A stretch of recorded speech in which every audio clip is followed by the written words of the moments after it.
आगामी 4 दिन राज्य को बिजुली घड़घड़ी भय जारी है येलो वार्निंग भुवनेश्वर आगामी 4 दिन राज्य को बिजुली घड़घड़ी भय। तो संपूर्ण वीडियो को देखते यदि आप चैनल नुआ कर चैनल सब्सक्राइब करूँ और सांग सहित वीडियो को शेयर करूँ।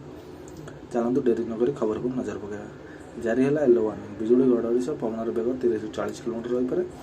आसंता अर्थात 7 तारिख में राज्यर विक्षिप्त भाव में बिजुली घड़घड़ी आशंका थी नहीं आकलन कर पाणीपाग विज्ञान केन्द्र पवनर संभावना रही।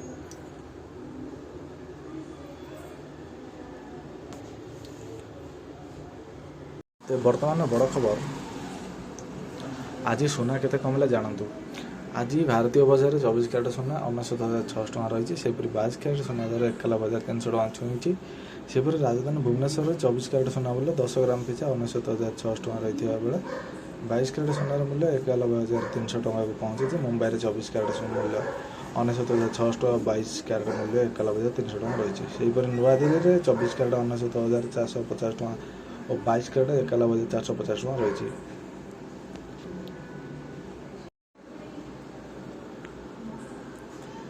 तेज बर्तमान बड़ खबर चिंता बढ़ाइले लघुचाप वर्षा। चिंता देगला लघुचाप वर्षा संबलपुर जिले में व्यापक फसल क्षयक्षति अभियोग।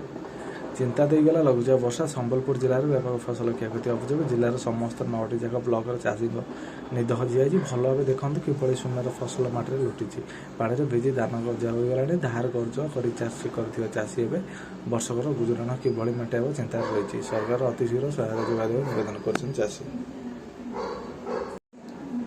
वर्तमान बड़ खबर निजुक्ति मेला 7टी विभाग में 1294 जन को निजुक्ति। 1 वर्ष मध्य निजुक्ति मेला मध्यम 27,428 सरकारी पदवी पूरण। नवनिजुक्ति को मुख्यमंत्री उपदेश। बापा माँ को आशीर्वाद आपण मैंने चाकरी पाई सेवा सब करुवे। परिवार लोक मन केवे कष्ट देवे ना। गरीब लोक मैंने बहु कष्ट अच्छा से ठीक समय न्याय देवाई केवे भूलिए ना। भुवनेश्वर ओडिशा समाचार रज बापा माँ को आशीर्वाद आपण मैंने चाकरी पाई सेवा सब करुवे। परिवार लोक मन केवे कष्ट देवे ना। आम समाज में गरीब लोक मैंने बहुत कष्ट अच्छा से ठीक समय न्याय देवा केवे भूलिए ना बोली मुख्यमंत्री श्री मोहन चरण माझी आज विभिन्न विभाग में नवनिजुक्ति 1294 जन अधिकारी और कर्मचारी मानक यह 2टी महत्वपूर्ण उपदेश देते खबर मिली।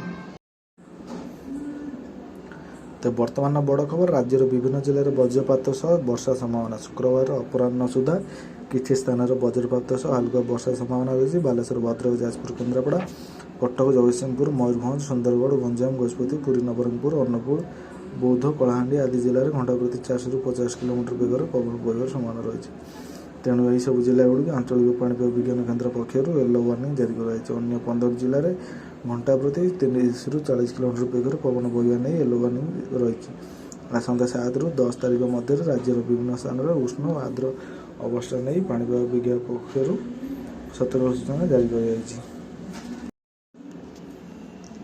वर्तमान बड़ खबर एसबू जिला को अपराह्न काल बैशाखी वज्रपात वर्षा संभावना। राज्यर विभिन्न जिले में वज्रपात सह वर्षा संभावना रही। शुक्रवार अपराह्न सुधा किसी स्थान वज्रपात सह हल्का वर्षा संभावना रही। बालेश्वर भद्रक जाजपुर केन्द्रापड़ा कटक जगतसिंहपुर मयूरभंज सुंदरगढ़ गंजाम गजपति पुरी नवरंगपुर अनुगुल बौद्ध कलाहांडी आदि जिले में घंटा प्रति 40-50 किलोमीटर बेगर पवन बहर संभावना रही। तेणु यही सब जिला गुड़िक आंचलिक पाणीपाग विज्ञान केन्द्र पक्षर येलो वार्निंग जारी कर। अन्य 15 जिले में घंटा प्रति 30-40 किलोमीटर बेगर पवन बहवा नहीं येलो वार्निंग रही। आसतु 7-10 मध्य राज्यर विभिन्न स्थान में उष्ण आर्द्र अवस्था नहीं पाणीपाग विभाग पक्षर सतर्क सूचना जारी कर।